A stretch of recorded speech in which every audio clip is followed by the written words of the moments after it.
ZEE5 ಇರುವಾಗ ನೀವು ನಿಮ್ಮ ನೆಚ್ಚಿನ ಶೋಗಳನ್ನ ಎಂದಿಗೂ ಮಿಸ್ ಮಾಡಿಕೊಳ್ಳುವುದಿಲ್ಲ. ಅದು ಸಂಪೂರ್ಣ ಉಚಿತವಾಗಿ.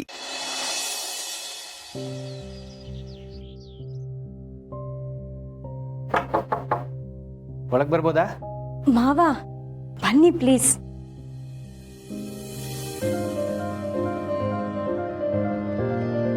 ಅಭಿಯಲ್ಲಿ? ಅಭಿ ವಾಶ್ರೂಮ್ ಅಲ್ಲಿದ್ದಾನೆ. ಸರಿ, ನಾನು ಅಭಿ ಜೊತೆ ಮಾತಾಡ್ತೀನಿ. ಆದರೆ ಹೇಗೆ ಮಾತಾಡೋದು, ಏನು ಮಾತಾಡೋದು? ಅವನ ಮೇಲೆ ಕೈ ಮಾಡಿಬಿಟ್ಟಿದ್ದೀನಿ.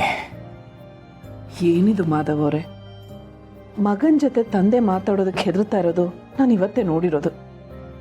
ಅಲ್ಲ, ಇದು ಹೆದರಿಕೆ ಅಲ್ಲ ತುಳಸಿಯವರೇ, ಒಂದು ರೀತಿ ಹಿಂಜರಿಕೆ. ಅಪ್ಪನಾದವನು ಮಗನಿಗೆ ಬುದ್ಧಿ ಮಾತು ಹೇಳ್ಬೋದು, ಅದರ ಮೇಲೆ ಒಂದೆರಡು ಮಾತು ಬೈಲೂಬೋದು. ಆದರೆ ಹೊಡೆಯೋದು ಅಂದರೆ ನನ್ನ ಬಗ್ಗೆ ನನಗೆ ಬೇಜಾರಾಗ್ತಿದೆ.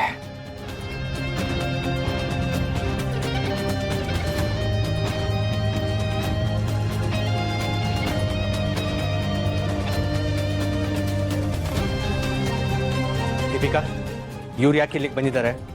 ಬೈದು ಬುದ್ಧಿ ಹೇಳಕ ಅಥವಾ ಮತ್ತೆ ಹೊಡೆಯಕ? ಅಲ್ಲ ಕಣೋ, ಬೈದು ಬುದ್ಧಿ ಹೇಳೋದಕ್ಕಾಗಲಿ ನಿನ್ನ ಮೇಲೆ ಕೈ ಮಾಡೋದಕ್ಕಾಗಲಿ ಅಪ್ಪನಾಗಿ ನನಗೆ ಅಧಿಕಾರ ಇಲ್ವಾ? ಅಮ್ಮ, ನನಗೆ ಯಾರ ಹತ್ರನೂ ಮಾತಾಡೋಕೆ ಇಷ್ಟ ಇಲ್ಲ.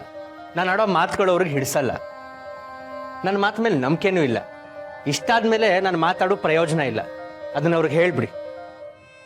ಅಭಿ, ಅಭಿ ನಿಂತ್ಕೋ. ಅಭಿ ಪ್ಲೀಸ್. ಸಾರಿ ಕಣೋ.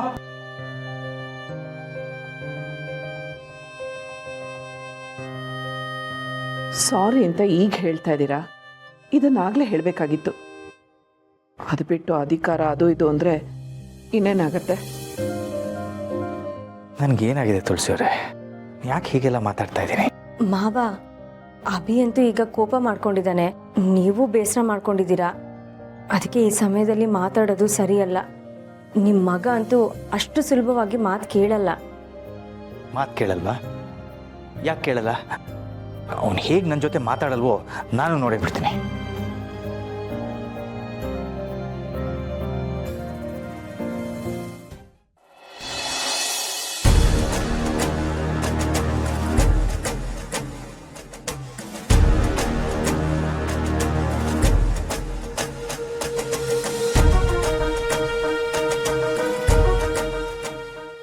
ನನ್ನನ್ನೇ ಪ್ರಶ್ನೆ ಮಾಡೋಷ್ಟು ಧೈರ್ಯ ಬಂತಲ್ವಾ ನಿನಗೆ?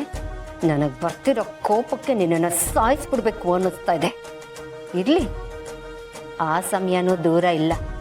ಶಾರ್ವರಿ ಬಗ್ಗೆ ಯಾರಿಗೇ ಗೊತ್ತಾಗಲಿ, ಆ ಸತ್ಯ ಅವರಲ್ಲೇ ಅವ್ರ ಜೊತೆನೇ ಸಮಾಧಿ ಸೇರಬೇಕು. ನಿನ್ನ ಸಾವು ಹತ್ರ ಬರ್ತಾ ಇದೆ.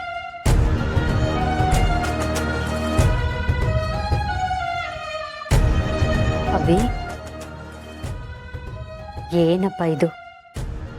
ಇನ್ನೂ ಈ ಚಿಕ್ಕಮ್ಮನ ಮೇಲೆ ಬೇಸರನಾ?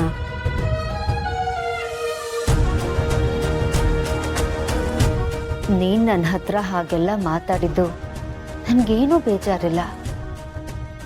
ನೀನು ನನ್ನ ಹೊಟ್ಟೆಲಿ ಹುಟ್ಟದೇ ಇದ್ರು ನನ್ನ ಮಗನೇ ಕಣೋ. ಯಾರೋ ಮೂರನೇ ವ್ಯಕ್ತಿ ಮಾತನ್ನ ನಂಬ್ಕೊಂಡು ನೀನು ನನ್ನನ್ನೇ ಪ್ರಶ್ನೆ ಮಾಡಿದ್ದು ತಪ್ಪಲ್ವಾ ಅಭಿ?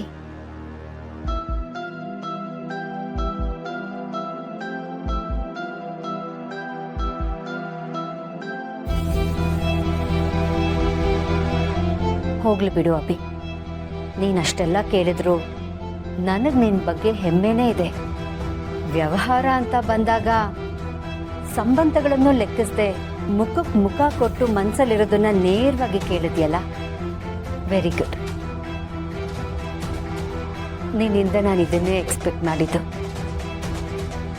ಬದುಕೋದನ್ನ ಕಲಿತಿದೀಯಾ ಅಭಿ? ನನ್ನ ಆಶೀರ್ವಾದ ಯಾವಾಗಲೂ ನಿನ್ನ ಮೇಲಿರುತ್ತೆ. ತಪ್ಪು ಮಾಡಿದ್ದೀನಿ ಅಂತ ಗೊತ್ತಿದ್ರು ಇಷ್ಟೆಲ್ಲ ನಾಟಕ ಆಡ್ತಾ ಇದ್ದೀರಲ್ಲ. ಛೇ, ನನಗೆ ಕೆಲಸ ಇದೆ. ಏನಪ್ಪ ಅಭಿ ಇದು? ಮನಸ್ಸಿನಲ್ಲಿ ಏನೇನೋ ಅಂದ್ಕೊಂಡು ಈ ನಿನ್ ಚಿಕ್ಕಮ್ಮನ್ನೇ ದೂರ ಮಾಡ್ತಿದ್ಯಾ? ನಾನು ನಿನ್ನನ್ನಾಗ್ಲಿ ಅವಿನಾಗ್ಲಿ ನನ್ನ ಮಗಳಿಗಿಂತ ಹೆಚ್ಚಾಗಿ ನೋಡ್ಕೊಂಡಿದ್ದೀನಿ. ಸಾಕಿ ಸಲಹಿದ್ದೀನಿ ಅಂಥದ್ರಲ್ಲಿ ನನ್ನ ಮಕ್ಕಳು ನನ್ನಿಂದ ದೂರ ಆದ್ರೆ ನಾನು ಸಹಿಸ್ಕೊತೀನಿ ಅನ್ಕೊಂಡಿದ್ಯಾ? ಇಲ್ಲ ಅಭಿ, ನನ್ನ ಪ್ರಾಣನೇ ಹೋಗುವಷ್ಟು ನೋವಾಗ್ತಾ ಇದೆ. ನೀನೇ ನನ್ನ ಬಗ್ಗೆ ತಪ್ಪು ತಿಳ್ಕೊಂಡ್ಬಿಟ್ರೆ ನಾನು ಬದುಕಿದ್ದು ಏನ್ ಪ್ರಯೋಜನ? ಸತ್ತು ಹೋಗೋಣ ಅನ್ನಿಸ್ತಾ ಇದೆ. ಚಿಕ್ಕಮ್ಮ, ದಯವಿಟ್ಟು ಸಮಾಧಾನ ಮಾಡ್ಕೊಳ್ಳಿ. ಏ ಅಭಿ, ಏನಾಗಿದೆಯೋ ನಿನಗೆ? ಫೂಲ್ ಥರ ಯಾಕೆ ಬಿಹೇವ್ ಮಾಡ್ತಿದ್ಯಾ? ಚಿಕ್ಕಮ್ಮನ ನೀನು ತಪ್ಪಾಗಿ ತಿಳ್ಕೊಂಡಿದ್ಯಾ. ಅವ್ರ ಮನಸ್ಸಿಗೆ ನೋವಾದರೆ ಅದು ನಮಗೆ ಶ್ರೇಯಸ್ ಅಲ್ಲ. ಸಾರಿ ಬ್ರೋ, ನನಗೀಗ ಏನು ಮಾತಾಡೋಕ್ಕೆ ಇಷ್ಟ ಇಲ್ಲ.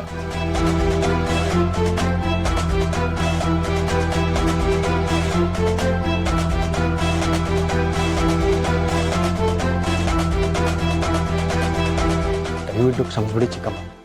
ಅವ್ನ ಬುದ್ಧಿ ಏನನ್ನೋದು ನಿಮಗೆ ಗೊತ್ತಲ್ವಾ? ಏನೇನೋ ಆಗಲಿ ನಂಬಿಡ್ತಾನೆ.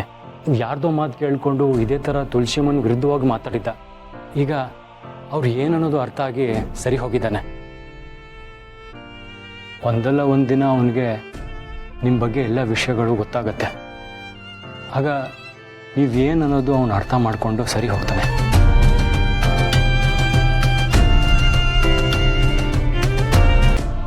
ಯು ಫೂಲ್, ನಾನೇನು ಅನ್ನೋದನ್ನ ಅವನು ಅರ್ಥ ಮಾಡ್ಕೊಂಡಿರೋದಕ್ಕೆ ಹೀಗೆ ಆಡ್ತಾ ಇರೋದು. ಇರಲಿ, ಇದಕ್ಕೆಲ್ಲ ಆದಷ್ಟು ಬೇಗ ಅಂತ್ಯ ಹಾಡ್ತೀನಿ. ಆದರೂ ಮಕ್ಕಳ ಬಾಯಿಂದ ಇಂಥ ಮಾತುಗಳನ್ನ ಕೇಳೋ ಕರ್ಮ ಯಾವ ತಾಯಿಗೂ ಬರಬಾರ್ದು. ಹಾಗೆಲ್ಲ ಹೇಳ್ಬಿಡಿ ಚಿಕ್ಕಮ್ಮ.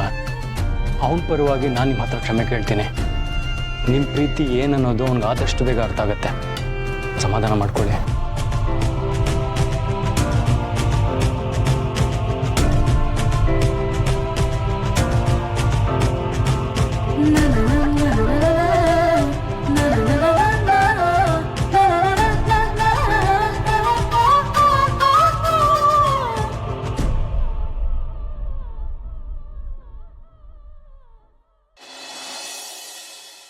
ತಾತ, ಸಿರಿಯವ್ರ ತಂದೆ ಬಗ್ಗೆ ನೀವು ತುಂಬ ತಲೆಗೆ ಹಚ್ಕೊಂಡಿದ್ದೀರಾ.